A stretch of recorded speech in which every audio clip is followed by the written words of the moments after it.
మొన్న చాలా సంతోషం అనిపించింది. ఎందుకనంటే దీక్షి మీరు పాట పాడండి అంటే చాలా ఇది అనిపించింది. కానీ దీక్షి పాట పాడగానే నా కడుపు అంతా నిండిపోయింది. ఎందుకంటే ఎంత బాగా పాడిందంటే నాకు చాలా హ్యాపీ అనిపించింది. మేము పాస్టర్ అమ్మగారును ఆ పాస్టర్ గారు నేను మాట్లాడుకుంటున్నప్పుడు ఈ విషయం మీద మేము 2 నిమిషాలు 3 నిమిషాలు మాట్లాడాం. ఎందుకంటే దేవుడు కొంతమందికి కృప ఇస్తాడు. ఆ కృప ఎక్కడ ఉపయోగపడాలో అక్కడ ఉపయోగపడుతూ ఉంటుంది అన్నమాట. దేవుని నామానికి మహిమ కలుగును గాక. బైబిల్ గ్రంథం తెరిస్తే చూడండి పిల్లారా, బైబిల్ గ్రంథం తెరిస్తే మనము 2వ అధ్యాయము 1 నుండి 5 వచనాలు చదివాం. కానీ 3 వచనాలే గుర్తు చేసుకున్నాం కదా. మరి ఈరోజు ఆ 2 వచనాలను కూడా జ్ఞాపకం చేసుకుందాం.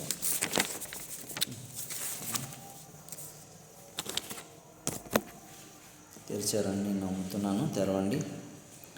సామెతల గ్రంథము 2వ అధ్యాయము, సామెతల గ్రంథము 2వ అధ్యాయము 4-5 వచనాలు జ్ఞాపకం చేసుకుందాం.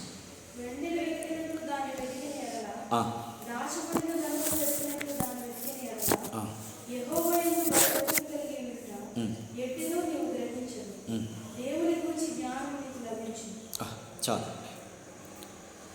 లాస్ట్ వీక్ మనం ఏమని జ్ఞాపకం చేసుకున్నామంటే ఆశించటం, దాచుకోవటం. దేవుడు ఏది ఇస్తాడని మనం ఇచ్చేదాన్ని మనం ఏం చేసుకోవాలట, దాచుకోవాలట. రెండోది ఏంటంటే వివేచించటం, దాన్ని అభ్యాసం చేయటం. మూడోది ఏం జ్ఞాపకం చేసుకున్నామంటే పిల్లరా, దేవుని కృపలో మూడోది ఒక మాట గుర్తు చేసుకున్నాము. చూడండి, అడగాలి, మనం చేయాలి.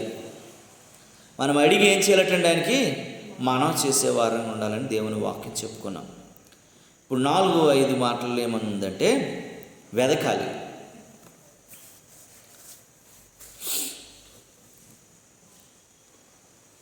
అన్యాయస్తుడైనటువంటి న్యాయాధిపతి దగ్గరికి వెళ్ళి సర్వము కోల్పోయినటువంటి ఆ విధవరాలు ఎలా అడుగుతుందో, అయ్యా నాకు ఇంకొక దిక్కు లేదు, నీవు న్యాయాధిపతి అని దగ్గరికి వచ్చాను ప్రభువా,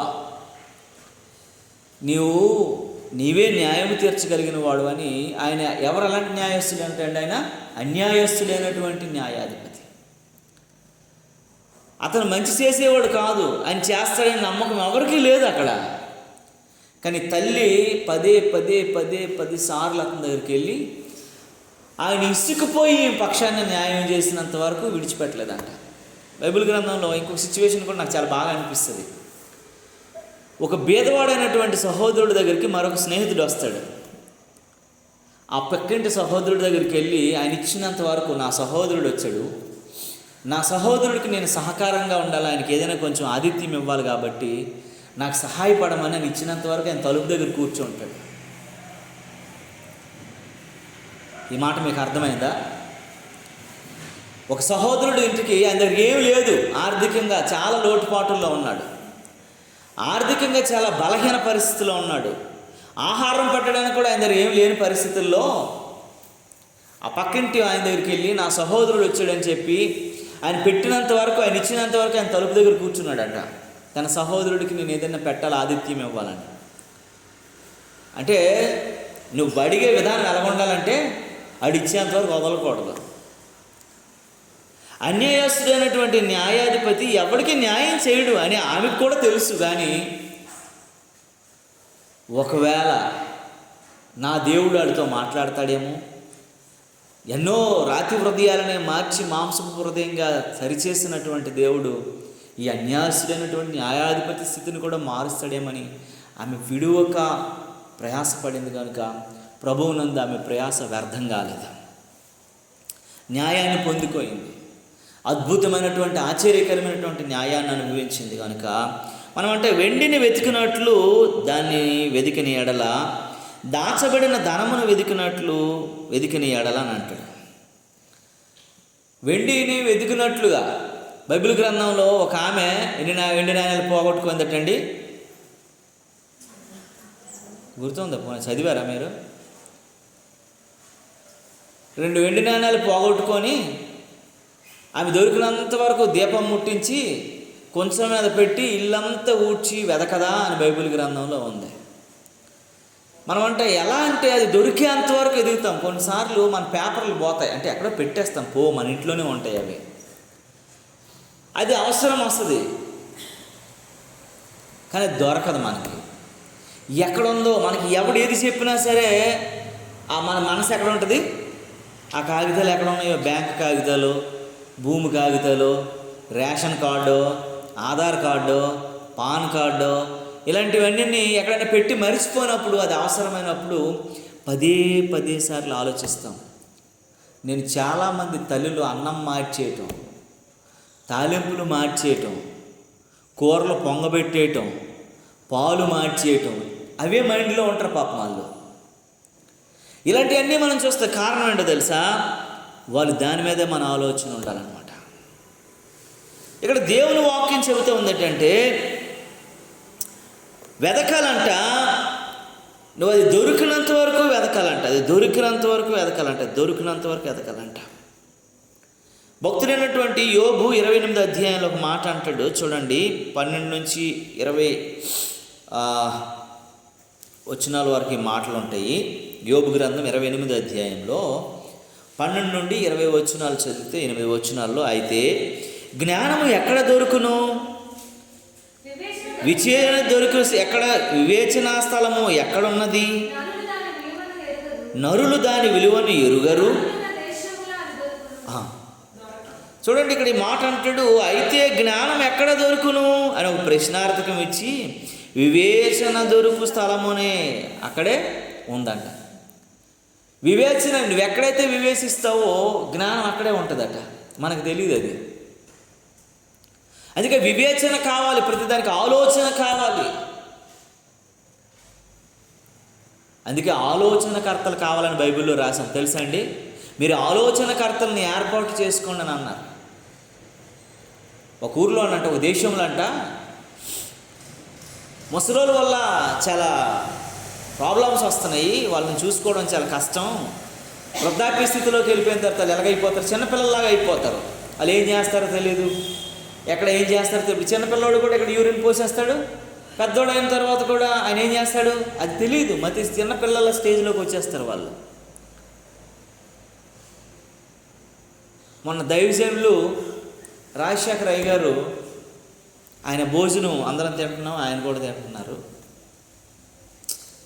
ఆయన తింటున్నప్పుడు ఆయన చేతులు కొంచెం వణుకుతాయి కదా, చిన్నపిల్లలు తిన్నట్టు అనిపించింది నాకు. అది ఇలా పట్టుకొని ఎలాగ అనుకొని పెడుతుంటే కొన్ని అన్నం నోట్లోకి వెళ్తుంది, కొన్ని అన్నం బయట. నాకు చాలా బాధ అనిపించింది.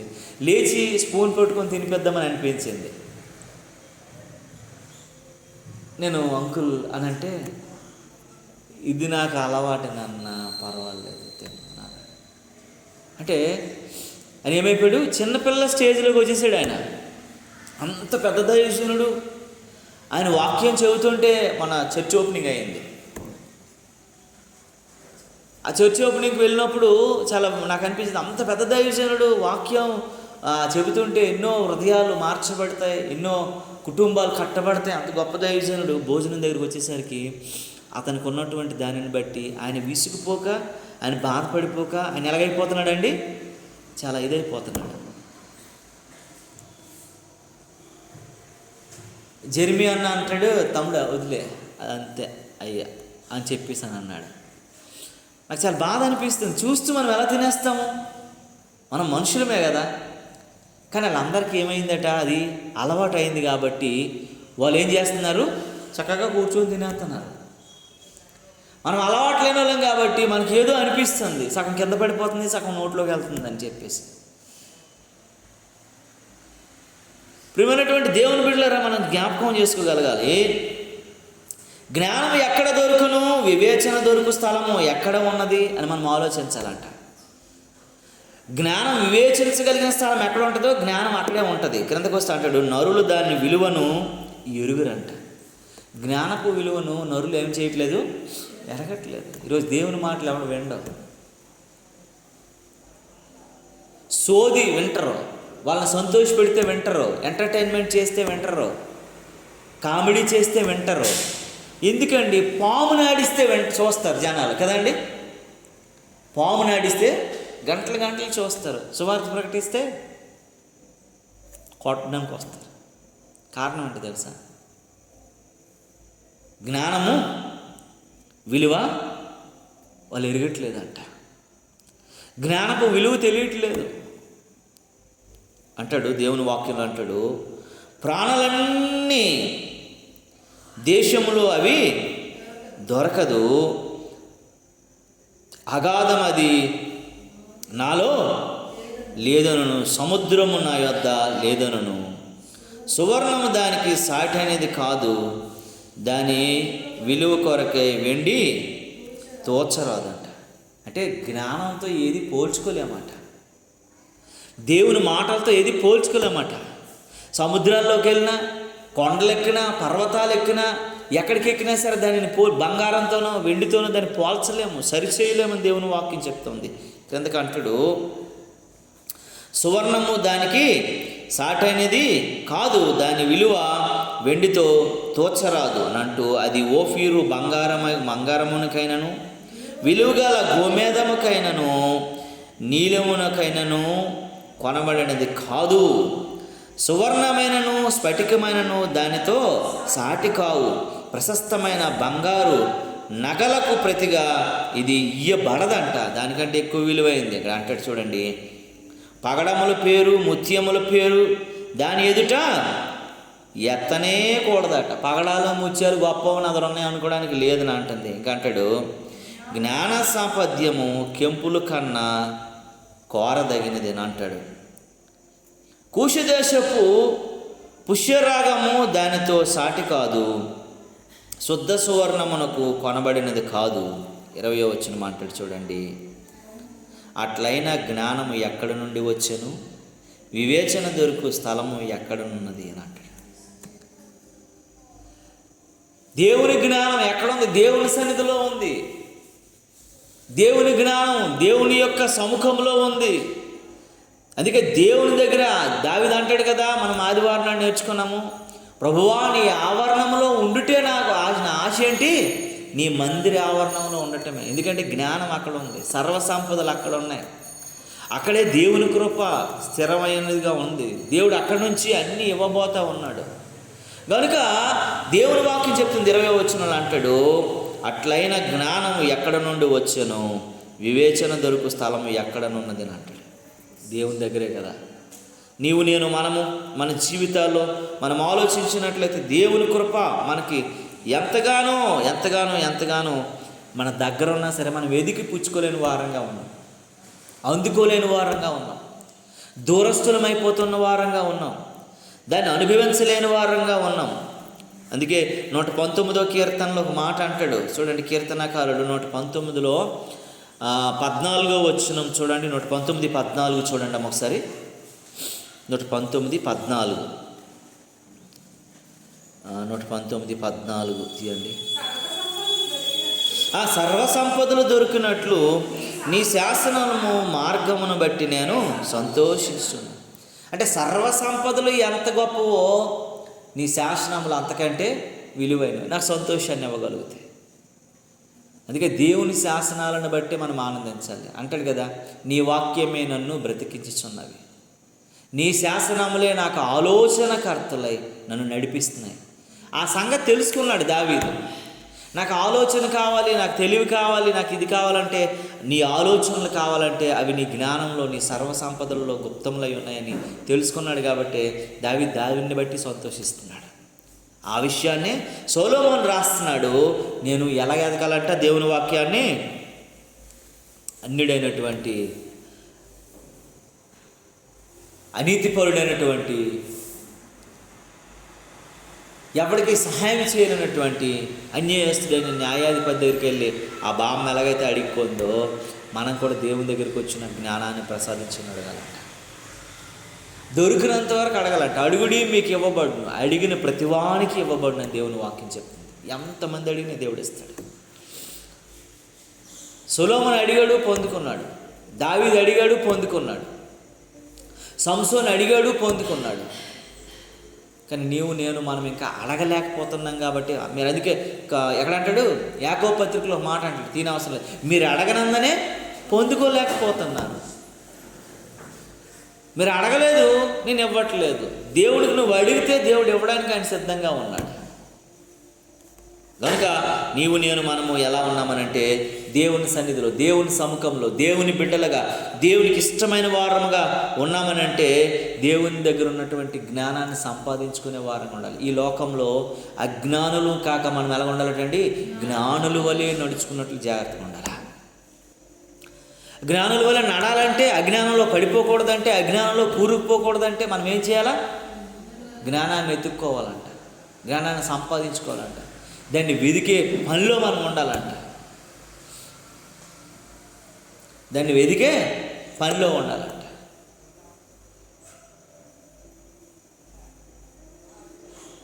ఎందుకంటే ఆ జ్ఞానం విలువ తెలిసినప్పుడు మనకు అర్థమవుతుంది. ఈ మధ్య నాకు ఒక తల్లి వచ్చి ఒక మాట చెప్పింది, చాలా బాధ అనిపించింది. ప్రార్థన చేశాను. ఒక కొడుకు ఉన్నాడంట, వాళ్ళ కొడుకు వాడిని బీటెక్ వరకు చదివించింది. చదివితే రోజు కూడా వాళ్ళ అమ్మ నాన్న దగ్గర ఆ నాన్న ఆటో వేస్తాడు, ఆ అమ్మ అనమాట అంగన్వాడీ టీచర్గా పనిచేస్తాడు. రోజు వచ్చి డబ్బులు అడుగుతాడంట. ఎందుకంటే ఆ అబ్బాయి ఒక అమ్మాయిని ప్రేమించాడు. ఆ అమ్మాయికి సాయంత్రం అయితే బయటికి తీసుకెళ్ళాలి. నూడిల్స్ తింటుంది, చికెన్ పకోడీ తింటుంది, దానికి ఏం పోవాలి, బిల్లు కట్టదు కదా, దానికి నచ్చింది అని తింటుంది. ఆ అమ్మాయిని నేను చూశాను, నేను చూపించమంటే ఆ పిల్లడు చూపించాను. ఆ అమ్మాయి బలంగా ఉంది, వీడు మాత్రమే బలహీనుడిగా ఉన్నాడు అక్కడ.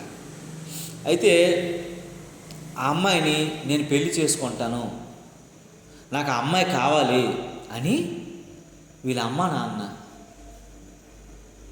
పడుకుంటున్నప్పుడంట,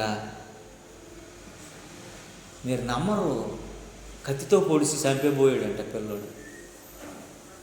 వీళ్ళు నాకు ఆటంకంగా ఉన్నారండి. ఆడి కత్తి తీసి చంపేలోగా వీళ్ళ నాన్న లేచిపోయి ఆపేసి ఆడిని పోలీస్ స్టేషన్కి అప్పగించేద్దాం అనుకున్నాడు, కానీ ఆడిని బయటికి తోసేసాడంట. ఆడి జీవితం పోతుంది అనేసి. అన్యులే. నాకైతే ఆమె వాళ్ళ ఊరు ఎదులితే నాకు చెబుతుంటే ఆ మాటలు నాకు చాలా బాధ అనిపించింది. ఏడుస్తూ, బాబు నేను చెప్తున్నాను బాబు, ఏ ఆస్తి కూడా పిల్లలకు నువ్వు రాయొద్దు. నాకు చెప్తుంది ఆమె, నీకు ఏమి కలిగి ఉన్నా సరే నువ్వు చచ్చిపోయినంత వరకు ఏమి ఇవ్వద్దు. మనం దిక్కులేని వాళ్ళం అయిపోతాం బాబు. నేను అంగన్వాడీ టీచర్గా పనిచేస్తున్నాను, నా భర్త ఆటో వేస్తాడు, మాకు ఒక కొడుకు ఉన్నాడు, కూతురు ఉంది, కూతురుకు పెళ్లి చేసి పంపించాము. ఈ కొడుకు మాత్రం దుర్మార్గుడు, దుష్టుడు, ఆ అమ్మాయి కోసం మమ్మల్ని సంపచూసాడని చెప్పింది ఆమె. అయితే అలాగ ఆగిపోయాను నేను, ఎంత కఠోరమైనటువంటి మనిషి అని. ఇదేవడరా బాబు అనేసి ఆడ వెళ్ళిపోయి ఆ అమ్మాయి దగ్గరికి వెళ్తే అమ్మాయిలు అన్నారట, నీ ఇంటి నుంచే తగిలేశారా, నిన్ను మేము మా ఇంటికి ఎలా చేర్చుకుంటాం, ఆడిని అక్కడ నుండి తగిలేశారట. ఇప్పుడు వాడికి ఎక్కడికి వెళ్ళాలో అర్థం కాదు, ఏం చేయాలో అర్థం కాదు. ఈ ఇంట్లోకి వస్తే రానివ్వరు. ఈ పరిస్థితిలో అబ్బాయి సూసైడ్ చేసుకుంటానని చెప్పేసి బీచ్లోకి వెళ్ళి దూకేసాడు. అడిగి ఈత వచ్చు, దూకేసినా సావలేదు. బయటకు వచ్చిన తర్వాత పోలీస్ స్టేషన్కి తీసుకెళ్ళి పోలీసులు అనమాట, నువ్వు ఎందుకు పడిపోవాలనుకుంటున్నావు, నువ్వేంటివన్నీ చెప్తే మొత్తం స్టోరీ అంతా చెప్పాడంట పిల్లడు. మళ్ళీ వాళ్ళ అమ్మ నాన్నలు నాటిని తీసుకొచ్చి కౌన్సిలింగ్ చేసి ఆ పిల్లోడిని అప్పగించి ఆడు ఉండమనంటే మాటకునంట ఫోన్ చూడడము, ఆ పిల్ల ఫోటో చూసుకోవడము, కూర్చొని ఏడవటం అన్నమాట. ఫోన్ చూడడము, ఆ పిల్ల ఫోటో చూడడము, ఏడవటము. అలా అమ్మ చెబుతుంది, ఏంటి బాబు ఇంటికి తెచ్చుకున్నాం కానీ ఇది ఒక మాకు నరకం అయిపోయింది. అది ఎందుకు ఏడుస్తున్నాడో తెలియదు, ఫోన్ ఇవ్వకపోతే ఒప్పుకోవట్లేదు, అమ్మాయిని చూస్తున్నాడు, ఏడుస్తున్నాడు. అది మాత్రం హాయిగానే ఉందని చెప్పి. ప్రియమైనటువంటి దేవుని బిడ్డలారా, మనము పిల్లల్ని జ్ఞానం వెతుక్కోండి అని మనం కాలేజీకి పంపిస్తే ఆడ అమ్మాయిని ఎత్తుక్కొని వచ్చాడు. జ్ఞానం ఎత్తుక్కోండి, మీరు తెలివిగా ఉండండి, మీరు ఉద్యోగం సంపాదించుకోండి, మీ జీవితాలను బాగు చేసుకోండి అని పంపిస్తే ఆడెవరినంటే అజ్ఞానాన్ని ఎత్తుకొని వచ్చాడు. ఆడి జీవితం అధోగతి పాలైపోతుంది. మనం అందుకే ఎలా ఎతకాలి, ఏం చేయాలి, ఎలా జీవించాలి, ఎలాగా ప్రతి విషయంలో నువ్వు నీ జీవితాన్ని ముందుకు నడిపించడం కొరకు ఏం అవసరం అంటే దైవ జ్ఞానం చాలా అవసరం. అందుకే దేవుని వాక్యం చెబుతున్న మాట ఏంటంటే, దేవుడు ఏమంటున్నాడు అని అంటే, ఆ మాటలో మనం ఏమని చూసామండి, ఆ మాటలు ఏమని ఉందండి, ఆ మాటలో ఏమని ఉందండి చూసాము. ఇప్పుడు సర్వసంపదలు దొరికినట్లు నీకు శాసనములు దొరుకు మార్గమును బట్టి నేను సంతోషించుచున్నాను. ఆయన శాసనములు దొరుకు మార్గమును బట్టి మనం సంతోషించే వారంగా ఉండగలగాలి. దేవుని వాక్యం చెప్తూ ఉంది. ఎందుకంటే అన్నీ వ్యర్థమైపోయి నీకు బహుచింత కలిగినటువంటి పరిస్థితికి వెళ్ళిపోకముందే దేవుని దగ్గర నువ్వు వేడుకునే వారంగా మనం ఉండాలంట.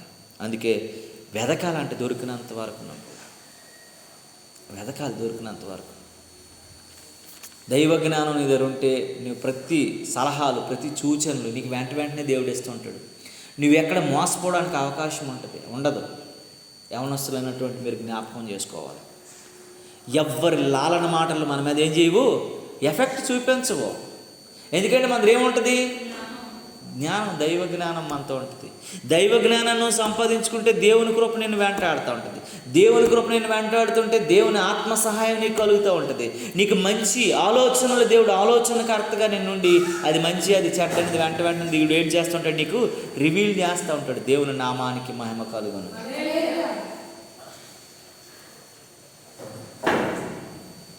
ఎందుకంటే దేవుని కృప, దేవుని కాపుదల మనం ఉంటున్నప్పుడు, దేవుని సన్నిధి మనతో ఉన్నప్పుడు మనల్ని ఏమీ చేయదు. దావీదుతో దేవుని సన్నిధి ఉంది కాబట్టి గాఢాంధకారం లోయలోకి వెళ్ళినా సరే సంచరించినను ఆయనకి ఏమీ రాలేదంట. గాఢాంధకారమైనటువంటి లోయ ఆయన ఏం చేయలేకపోయింది. గాఢాంధకారమైనటువంటి లోయ ఆయన ఏమీ, కారణం ఏంటో తెలుసా, దేవుని కృప ఆయన మీద ఉంది, దేవుని సన్నిధి తోడు ఆయన దగ్గర ఉంది, దేవుని ఔన్నత్యం ఆయన దగ్గర ఉంది, దేవుని ప్రభావం ఆయన మీద ఉంది. కనుక మనము అందుకే ఎప్పుడు కూడాను దేవుని జ్ఞానాన్ని సంపాదించుకునే వారం ఉండాలి. ఏది పోయినా పర్లేదు, దేవుడు మనతో ఉంటే చాలు. యాకోబుకి అన్నీ పోయాయి, దేవుడు మాత్రమే మిగిలాడు. దేవుడితో పోరాడుతున్నాడు, నన్ను ఆశీర్వదించనేసి. చూసారా, కొంతమందికి అన్నీ పోయిన తర్వాత మిగిలేది ఎవరు, దేవుడు ఒక్కడే మిగులుతాడు.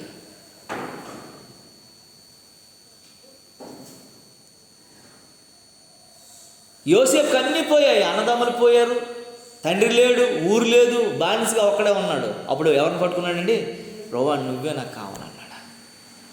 డానియేలుకి అన్నీ వదిలేసి వచ్చారు, బానిసలుగా బ్రతుకుతున్నాడు. ప్రభువా నీ జ్ఞానం కావాలి, నువ్వు కావాలన్నాడు. దీవించబడిన వాళ్ళు ఎవరైనా కోరుకునేది ఏంటి తెలిసిన, దైవ జ్ఞానం మీద, దైవ చిత్తం మీద ఆధారపడి ఉంటారు.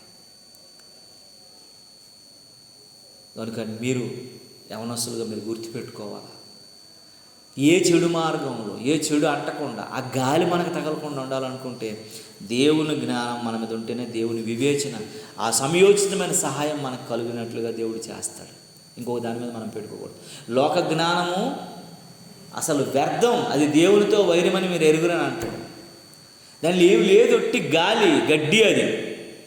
కనుక మనము అలాంటి దేవుని కృపను సంపాదించుకునే వారంగా ఉండాలి. 5వ వచనాన్ని ఒకసారి జ్ఞాపకం చేసుకుందాం. చూడండి ప్రియులారా, 5వ వచనం చదవండి. యెహోవా యందు భయభక్తులు కలిగి ఉండుట ఎట్టిదో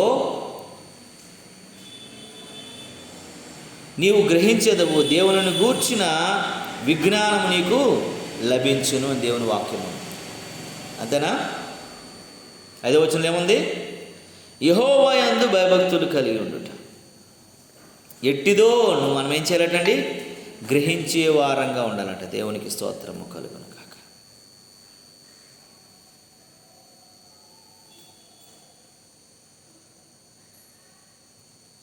వెతుకుడు ద్వారా ఏమొస్తుందంట నీకు?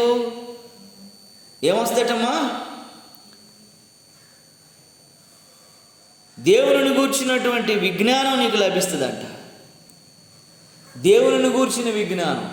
ఈ లోక సంబంధంగా ఇప్పుడు నువ్వు కంప్యూటర్ విజ్ఞానాన్ని నేర్చుకుంటున్నావు కదా, నువ్వు మెడికల్ సంబంధమైనటువంటి మందుల్లో ఉన్నటువంటి మందులు ఏ జబ్బుకి ఏ మందు వేయాలన్నటువంటి విజ్ఞానాన్ని నేర్చుకుంటున్నావు, అవునా కదా? ఇదేనా? ఏ మందులు, ఏ జబ్బుకి ఏ మందులు కదా, ఫార్మసీ.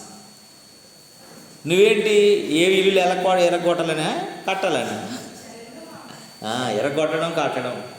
అంటే మనిషి ఒక్కొక్క రకమైనటువంటి విజ్ఞానం. కానీ అన్నింటికి విజ్ఞానం ఏంటంటే దైవ విజ్ఞానం చాలా అవసరం.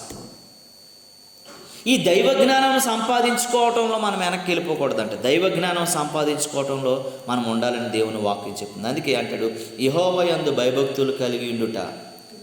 దేవుని యందు భయభక్తులు కలిగి ఉండటం, దేవుని చిత్తానికి మనం లోబడటం, దేవుని మాటకు మనం లోబడటం, దేవుని యొక్క కృపకు మనం లోబడటం, దేవుని నడిపింపుకు మనం అప్పగించుకోవటం ఎట్టిదో నీవు గ్రహించేదవు. దేవుని గూర్చిన విజ్ఞానము నీకు లభిస్తుందంట. చూడండి, 2వ దినవృత్తాంతాలు తెరవండి. 2వ దినవృత్తాంతాల్లో ఒక మంచి మాట ఉంటుంది, తెరవండి. దినవృత్తాంతాల గ్రంథం 2వ అధ్యాయం. 2వ దినవృత్తాంతాల గ్రంథం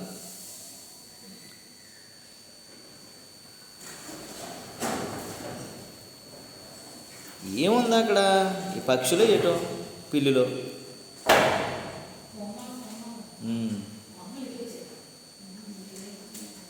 తీసారమ్మ 2వ దినవృత్తాంతాల గ్రంథము 1వ అధ్యాయము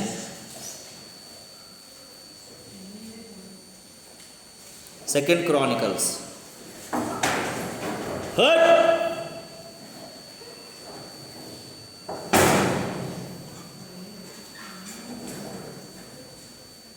పక్షులు కొట్టుకుంటున్నాయి.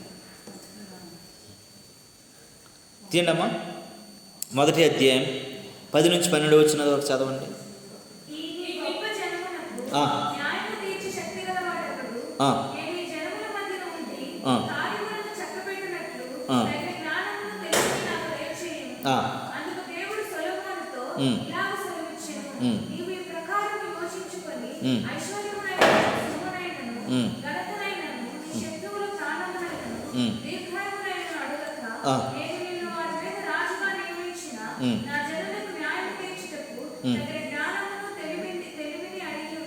చాలండి. ఇక్కడ అంటాడు, సొలొమోను కోసం మనం ఇంతకుముందు కూడా ఈ మాట గుర్తు చేసుకున్నాం కదా. ఆయన ఏం అడగకుండా ఏం జ్ఞాపకం చేసుకున్నాడు ఏంటండి, నీకు ఐశ్వర్యం కానీ ఏవో అన్నీ బలము శక్తి ఇవన్నీ అడగకుండాను ఒక జ్ఞానం కావాలని నువ్వు అడిగావు, దీనిని బట్టి నేను చాలా సంతోషిస్తూ ఉన్నాను అని మాట్లాడతాడు ఆయన. దేవుడు అంటాడు, దేవుడు నీవు ఏది అడిగితే, జ్ఞానం అడిగితే అన్నీ నీకు వచ్చేస్తాయి ఒక దేవుని జ్ఞానం దగ్గర ఉంటే. ఎలాన్ మాస్క్ ప్రజెంట్ వాడు పెద్ద ట్రెండింగ్ పర్సన్ కదా. ఎలాన్ మాస్క్ ఇప్పుడు ఒక ఇంటర్నెట్ కనిపెట్టాడు. ఆ ఇంటర్నెట్ ఏంటంట, ఇక్కడ సిగ్నల్ ఉండదు అక్కడ సిగ్నల్ ఉండదు అని కాదు, అది ఎక్కడ ఉన్న సిగ్నల్ ఉంటుందట. అందుకే జియో వాళ్ళు ఒప్పుకోవట్లేదు ఎలాన్ మాస్క్ ఇంటర్నెట్ ఇక్కడ తీసుకొస్తానంటే. టెస్లా వాళ్ళు తీసుకొస్తానంటే ఒప్పుకోవట్లే. ఎందుకనంటే మా జియో ఫోన్ ఎత్తేయడమే అయిపోద్దని అనుకుంటా. ఆడు ఎలాంటాడంటే నిజంగా ఎంత ఆడి మైండ్ సెట్ ఎంతటితో చూడండి. అది దైవ జ్ఞానం వాడిలో ఉంది కనుకనే వాడు ఎలాంటాడనంటే వాడు ఎంత తెలివైనడు అంటే ఫోన్ కనిపెట్టాడు, టెస్లా ఫోన్. ఆ ఫోన్ కంట సిగ్నల్ ఉండాల్సి, ఎక్కడైనా సిగ్నల్ ఉంటుంది. నువ్వు అరణ్యంలో ఉండు, అడవుల్లో ఉండు, అక్కడికి వెళ్తే సిగ్నల్ రాదు, అలా కొండ ఎక్కాలా, ఈ గోడలు ఎక్కిపోవాలా, అయ్యే అవసరం లేదు, ఎక్కడికి వెళ్ళినా సిగ్నల్ ఉంటుంది దానికి. ఇంకో విషయం తెలుసా, దానికి ఛార్జ్ పెట్టే అవసరం లేదు, ఛార్జింగ్ ఆటోమేటిక్గా ఛార్జింగ్ అయిపోతుంది అటు సోలార్ సిస్టంలో. ఇంటర్నెట్ అయిపోయింది అలాగేం లేదు, ఎంత వాడుకున్నాడికి అంత వాడుకున్నంత. బ్యాటరీ అయిపోదు, నువ్వు నీటిలో పడిపోతే కరిగిపోద్ది అరిగిపోద్ది పనిచేయదని కాదు. అది నువ్వు ఇసుకలో వేసే, నీటిలో వేసే, ఎండలో వేసే, అందులోనే వేసే, అన్నిటిలోనూ పనిచేస్తుంది అది. అది ఫోన్ ఇండియాకి పంపించడం, ఇండియానికి తేడానికి ఎవరు కూడా ఒప్పుకోవట్లే. ఎందుకంటే కారణం ఏంటో తెలుసా, అన్నీ పడుకుంటూ పోతాయి ఒకసారి. ఆడి స్పేస్ ఎక్స్ అనేటువంటి ఒక ర్యాకెట్ కంపెనీ ఉంది ఆడికి. నాసా వాళ్ళ కంటే ఆడెంత ఫాస్ట్గా ఉన్నాడనంటే, నాసా వాళ్ళు ఉపయోగించినటువంటి ర్యాకెట్ సముద్రంలో పడి చెడిపోతుంది, కానీ స్పేస్ ఎక్స్ వాళ్ళు పంపించిన ర్యాకెట్ వెళ్ళింది కూడా వచ్చేసి మళ్ళీ తిరిగి ఎక్కడైతే ఎగిరిందో మళ్ళీ అక్కడికి వచ్చి నిలబడుతుంది. ఈ మధ్య యూట్యూబ్లో చూడండి, ట్రెండింగ్ అవుతుంది. ఎక్కడికి వెళ్ళిందో అక్కడికి వచ్చి సముద్రంలో దూకేయడం అలా కాదట, ఎక్కడికి వచ్చిందో మళ్ళీ అక్కడికి వచ్చి నిలబడుతుంది. అది టెక్నాలజీ. అది రోజుకు 2 గంటలు ప్రార్థన చేస్తాడట. కొన్ని లక్షల కోట్ల ఆస్తిపరుడు అది చెప్పే మాట ఏంటో తెలుసా? Must prayer, must God, must Bible. ఇవన్నీ నా జీవితంలో మస్ట్, తర్వాతే సమస్తం, తర్వాతే అన్నీ. దేవుడికి నేను ప్రయారిటీ ఇస్తాను కాబట్టి దేవుడు నన్ను ప్రేమిస్తున్నాడని చెప్పాడు. నాకు అనిపించింది, ఇంత జ్ఞానం వీడు సంపాదించుకోవడానికి కారణం ఏంటో తెలుసా? ఆడు దేవుని జ్ఞానాన్ని సంపాదించుకోవటంలో మంచి ప్రయత్నం చేస్తున్నాడు కాబట్టి అన్ని రకాలైన జ్ఞానాలు కూడా ఆడికి వస్తుంది. చాలాసార్లు ఇప్పుడు ఇంకోటి ఏంటంటే, వాడు ఈ మధ్య ఇంకోటి కొనుక్కున్నాడు, ఒక చిప్ కొనుక్కున్నాడు. ఆ చిప్పు బ్రెయిన్లో పెడతారంట. అంటే కొంతమంది మాటలు రాని వాళ్ళు, పెరాలసిస్ స్ట్రోక్ వచ్చేసి నోటి మాట రాకుండా పడిపోయిన వాళ్ళు, ఇంకా కొంతమంది అవిటోల్లాగా అయిపోయిన వాళ్ళు గట్రా ఉంటారు కదా పిల్లలు, వాళ్ళందరికీ ఆ చిప్పు పెడితే ఆడేం మాట్లాడుతున్నాడు అనేది ఆడు మాట్లాడకముందే ఆడు మైండ్ ఏం చెప్తుందో ఆ ఏఐ సిస్టమ్ ద్వారా ఆ స్పీకర్ మనకు అన్నీ చెప్తూ ఉంటుందట. అమ్మ నాకు నీళ్ళు కావాలని ఆడు మనసులో అనుకున్నాడు అనుకో, దాహం వేస్తుందని, స్పీకర్లో మనకి వినిపిస్తుంది వాటర్ కావాలా, వాటర్ కావాలా, వాటర్ కావాలని. అప్పుడు మనం తీసుకెళ్ళేవాడు. ఇప్పుడు నోరు లేనివాడు ఏం చేస్తాడు? బ్రెయిన్ పనిచేయనోడు ఏం చేస్తాడు? ఒక ముసలోడు ఇలా ఉండోడు కుర్చీలో కూర్చొని, ఎవరో గుర్తుందా మీకు? Stephen Hawking. ఆయన ఏం చేసేవాడు పాపము? ఒళ్ళు నిండా వైర్లు పెట్టుకుని అలా కూర్చొని ముసలోడు ఎలా ఉండేవాడు అంకుగాని. అతని జ్ఞానం కావాలి, ఆయన తెలివి కావాలని చెప్పేసి. కనుక దేవుని జ్ఞానాన్ని నువ్వు సంపాదించుకుంటే నీ జీవితంలో ఉన్నతమైనటువంటి స్థితిలోకి వెళ్తావు, నీ జీవితంలో ఉన్నతమైన పరిస్థితుల్లోకి వెళ్తావు. నిన్ను అసలు ఎవరు ఊహించిన స్థాయికి వెళ్ళిపోతావు. దానికి కారణం ఏంటంటే నువ్వు సాక్ష్యం చెప్తావు, ఇది దైవ జ్ఞాన సంబంధం తప్ప ఇంకోటి లేదు. అందుకే 9వ అధ్యాయం సామెతల గ్రంథం చూడండి, 10వ వచనం చూడండి ఒకసారి. సామెతల గ్రంథం 9వ అధ్యాయం 10వ వచనంలో ఒక మాట అంటాడు, యెహోవా యందు భయభక్తులు కలిగి ఉండుటే జ్ఞానమునకు మూలము, పరిశుద్ధత దేవుని గూర్చిన తెలివియే వివేచనకు ఆధారం అంటాడు. నువ్వు అంటే దేవుని యందు భయభక్తులు కలిగి ఉండటమే జ్ఞానానికి మూలం. ఎప్పుడైతే నువ్వు దేవునికి భయపడతావో ఆటోమేటిక్గా దేవుడు నీకు జ్ఞానాన్ని ఇస్తాడు. ఎందుకంటే దేవునికి ఎప్పుడు భయపడతావు?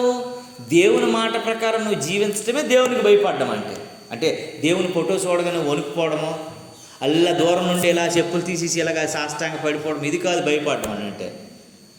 నువ్వు జనాలు ఇప్పుడు అదే చేస్తాను కదా, అది ఎక్కడో ఉంటుంది అల్లా అక్కడ, ఇది ఎక్కడుండి తీసేసి ఇలాగని చెప్పేసి అది భయపడడం కాదు. అవునా కాదా? ఎక్కడ చెప్పులు తీసేది వీడు. మా ఊర్లో కూడా చిన్నప్పుడు నవ్వు వస్తుంది, కానీ గుడి ఎక్కడో ఉండేది, ఆ ఎదురుకి వెళ్ళి పొలు కోసేవారు. గుర్తుందా మీకు? అలాగా ఇప్పుడు కోస్తారా? గుడి అక్కడ ఉంటే దాన్ని తిన్నగా వెళ్ళి అనమాట, ఇది కోడు కోస్తాడు ఇక్కడ. నాకు అనుకుంటున్నా ఎక్కడో ఉంది కదా, వీళ్ళు ఎక్కడ కోస్తారేంటంటే ఎదురు కోస్తున్నాం బాబు. అది చచ్చిపోయే ముందు పేక్ కోసే ముందు టిక్కు టిక్కు టిక్కు అంటే అమ్మ మూడు పలుకులు పలికింది. అంటే ఇవన్నీ మనకి ఎలాగ అనిపిస్తుంటుంది? దేవుని జ్ఞానమా, తెలివా, మూర్ఖత్వమా, వివేచన లేనితనమా? దేవుడు అలాంటి కోరుకుంటాడా? దేవుడు ఏమంటాడు? ఆయన మాట ప్రకారం బ్రతకటమే జ్ఞానానికి మూలం. ఆయన మాటను పెడచెవిని పెడతాం, పక్కన పెట్టేస్తాము. మనం చేసినటువంటి గుడ్డి జీవన విధానమే అదేమనుకుంటాము, భలే భక్తి చేస్తాడరా, ఎక్కడున్నా సరే ఒప్పుకోడు ఇలాగ అని చెప్పేసి. కొంతమంది వెళ్తూనే ఉంటారు, బస్సు వెళ్తూనే ఉంటుంది, వాడు ఇలాగ అనుకొని మరి మామూలుగా ఉండదు కదా, అవునా కదా? ఇలాగ అనుకొని ఇలా కొట్టేసుకొని ఆడి ఇష్టము ఎలాగైనా కొట్టేసుకుంటాడు. కారణం ఏంటి? అదొక వ్యామోహం, ఆలోచనలో ఉంటాడు నేను మంచి భక్తి పరుడిని అని చెప్పి. భక్తి పరులు అంటే ఏంటంటే దేవుని మాట లోబడ్డం. దేవుని మాటకు విధేయత కలగడం. అందుకే అబ్రహాము ఇక్కడికి సింధూర వృక్షం దగ్గరికి నువ్వు వెళ్ళానంటే వెళ్ళాడు. 4 రోజుల తర్వాత అన్నీ కట్టుకున్న తర్వాత వెంటనే వచ్చేసి దేవుడు ఏం చెప్పాడు, నువ్వు ఎక్కడ కాదురా బాబు, నువ్వు ఎక్కడికి వెళ్ళాలా, ఇంకో దగ్గరికి వెళ్ళిపోరా అన్నాడు. అబ్రహాములో కొంచెం కూడా ఇసుకుండేది కాదు. ఎందుకంటే అబ్రహాము దేవుడిని నమ్మాడు. ఇక్కడికి ఇది మంచిది కాదేమో అందుకే అక్కడికి వెళ్ళమన్నాడే వెళ్ళిపోయాడు. అక్కడికి వెళ్ళి పాపం అన్నీ సమకూర్చుకున్న తర్వాత ఎక్కడ కాదు నువ్వు అక్కడికి వెళ్ళానని వాడు. మనమైతే ఏం చేస్తాము, ఏం ఎటకారం ఎటు ప్రభువా, ఇక్కడ నువ్వు కట్టుకోమన్నావు, ఇక్కడ కట్టుకున్నాను, మళ్ళీ వెళ్ళిపోమంటున్నావు, పోనీ అక్కడికి వెళ్ళమన్నావు, అక్కడ నుంచావా, ఇవి ఎలా కనబడుతున్నా మేము ఎకాసకాలుగా ఉందా అని మనం అడుగుతాం, అవునా కాదా? కానీ అబ్రహాము అలా కాకుండా దేవుని మాటకు లోబడ్డాడు. కాబట్టి అబ్రహాము ఎంతగా దీవించబడ్డాడంటే ఆకాశాన్ని చూసి నక్షత్రాలను చూపించి ఎలాగుంటావు అని అన్నాడు. దేవుడు అలాగే చేశాడు. ఈరోజు మనం ఎక్కడండి, అబ్రహాం మనకి ఎవడో తెలుసా, ఎక్కడో తెలుసా? ఈరోజు అబ్రహాం గురించి మనం మాట్లాడుతున్నాం, ఆయన జీవించినట్లు జీవించడానికి ప్రయత్నిస్తున్నాం. కారణం ఏంటో తెలుసా? ఆ రోజు దేవుడు చెప్పాడు, ప్రపంచమంతా నేను గుర్తు చేసుకుంటుంది అబ్రహాం అని. ఇసుకను చూపించి ఎలా నేను చేస్తాను అన్నాడు. ఈరోజు అలాగే ఉన్నాం. ముస్లిం వాళ్ళు కూడా నిజంగా అండి అల్లా అక్బర్ అని కేకలేదు, అబ్రహాము దేవుడైనటువంటి అబ్రహాము దేవుడా అని కేకేస్తారు వాళ్ళు. కారణం ఏంటో తెలుసా? ఎవ్వడికి కాదు, అందరికీ నేను అబ్రహాము త్రూ అంతే తండ్రి. ఆయన ముస్లిం అని లేదు, నిన్ను తెలియదని లేదు, ఎవడు లేదని లేదు, నువ్వు దేవుని దగ్గరికి వెళ్ళాలంటే త్రూ అబ్రహాం అంతే. వాళ్ళు కూడా చూడు, యూదులు కూడా యేసుప్రభువుని అంగీకరించారు, కానీ అబ్రహాం ఇస్సాకు యాకోబుల దేవుడిని ప్రార్థన చేస్తారు. అంటే అబ్రహాం లేకుండా వాళ్ళకి లేదు. ఎవడికైనా అబ్రహాముడు దేవుడు వాగ్దానం చేసినవాడు నమ్మదగిన వాడు. నీవు దేవుని యందు భయభక్తులు కలిగి ఉంటే చాలు, అన్నిటికీ దేవుని కృప మనం ఉంచుతాడు.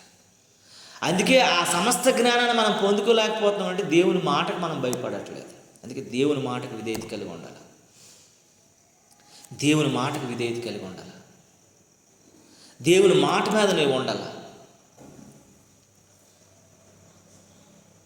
దేవుని మాట మీద మనం ఉన్నప్పుడు మన మాట అందరూ వింటారు.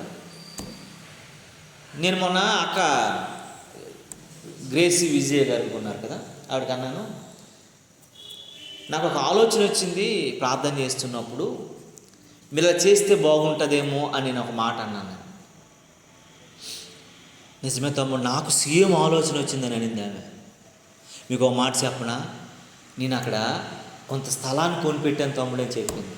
నేను అన్నాను, అక్క గుంటూరులో గుడారాల పండుగలు జరుగుతాయి కదా, శాలేంరాజు చిలకలూరుపేటలో పెడతాడు కదా, రాజంలో మీరు పెట్టచ్చు కదా, ఓ ప్రాంతంలో దేవుడు అద్భుతం చేస్తాడని నేను అన్నాను సరదాగా. అక్కడ వెంటనే నవ్వుతూ, తమ్ముడు నా మనసులో అది ఉంది, దాని కొరకు కొంచెం స్థలం కొన్నాను తమ్ముడు, నేను జనవరిలో ఒక 3 రోజులు అక్కడ పెడదాం అనుకుంటున్నాను అని అన్నది. ఏంటిది, నేనా మాట అనడం ఏంటి, వెంటనే స్థలం కొనేనా అనడం ఏంటి, అసలు ఆ టాపిక్ మాలో రాలేదు అన్నప్పుడు, జనవరిలో 3 రోజులు తమ్ముడు, నేను డేట్స్ మనం చేయాలా, ఎంతమందితో అంతమందితో చేయాలా అని మేము ఇక్కడ మాట్లాడుకుంటే, ఏసన్న గారు ఫస్ట్ 18 మందితోనే స్టార్ట్ చేశాడు. 16 ఆకులు కొనుక్కొని తెచ్చిడట. రాత్రి 18 మంది వచ్చారట మొదటి గుడారాల పండక్కి. 18 మంది వచ్చారా గుడారాల పండక్కి అనంటే, సైకిల్ వేసుకొని 2 ఆకులు కొనడానికి వెళ్ళాడట ఆయన. అప్పుడు ఎంత, 5 పైసలు 10 పైసలు ఆకు ఇస్తరాకు. చిల్లరంతా జోబీలన్నీ ఎదిగితే అక్కడెక్కడో మిగిలితే ఆ 10 పైసలు పావులో పట్టుకుని వెళ్ళి 2 ఇస్తరాకులు కొనుక్కొని 2 కిలోమీటర్లు తొక్కుని వచ్చేసి ఇస్తరాకులు వేసి భోజనం పెట్టాడంట. అలాంటి ఈరోజు ఎన్ని లక్షలు అండి, 30 లక్షలు 40 లక్షల మంది అక్కడికి వచ్చి కూర్చుంటున్నారు అని మేము మాట్లాడుకునేటప్పుడు చాలా సంతోషం అయిపోయింది. నిజంగా తమ్ముడు ఈ సంవత్సరం మనం స్టార్ట్ చేద్దాము నాకు అనిపించింది. ఎందుకనంటే నీకు నిజంగా దైవ జ్ఞానం ఉంటే ఇంకొక మాట చెప్పగానే నీకు వెంటనే వెలిగిపోద్ది, అది ఆలోచన వచ్చేస్తూ ఉంటుంది. కనుక మన జీవితం బాగుండాలి, మన బ్రతుకు బాగుండాలి, మన కుటుంబం బాగుండాలి, ఫ్యూచర్ మన జీవన విధానం బాగుండాలి అని అంటే మనమంట ఏమని చెప్తుందమ్మా దేవుని వాక్యం ఇక్కడ, యెహోవా యందు భయభక్తులు కలిగి ఉండుటే జ్ఞానమునకు మూలము, పరిశుద్ధత దేవుని గూర్చినటువంటి తెలివియే వివేచన ఆధారం. కాబట్టి దేవుని గూర్చిన జ్ఞానాన్ని సంపాదించుకునే వారిని మనం ఉంటే దేవుడు మనల్ని నడిపిస్తాడు, దేవుని కృపతో మనల్ని నింపుతాడు. దేవుని కాపుదల మనలో ఉంటుంది. కనుక నీవు నేను మనం ఈ రాత్రికాల సమయంలో ఎలా ఉన్నాం, మన స్థితి ఏంటి, మన పరిస్థితి ఏంటి, మన జీవన విధానం ఏంటి, దేవుని మాటకు మనం భయపడుతున్నామా, లోబడుతున్నామా, విధేయత కలిగి బ్రతుకుతున్నామా అనేది మనల్ని మనం ఆలోచించుకుందాం. చిన్న ప్రార్థన చేసుకుందాం. పరిశుద్ధుడా, జీవము కలిగిన యేసయ్యా నీకు వందనాలు. అయ్యా, బిడ్డలమైన మేము నీ మాటే మాకు శాసనంగాను, నీ మాటే మాకు ఆధారంగాను, నీ మాటే మా యొక్క బాటగాను, నీ మాటే మా ప్రాణంగాను మేము తీసుకొని దానిని వెతికి నడిచే వారంగా మమ్మల్ని మలచమని మార్చమని నీ కృపకు మేము అప్పగించబడుతున్నాం. కూడిన ప్రతి బిడ్డని జ్ఞాపకం చేసుకోండి అయ్యా. అయ్యా, మీకు స్తోత్రాలు చెల్లిస్తున్నాను. కృష్ణారావు గారిని మీరు జ్ఞాపకం చేసుకోండి.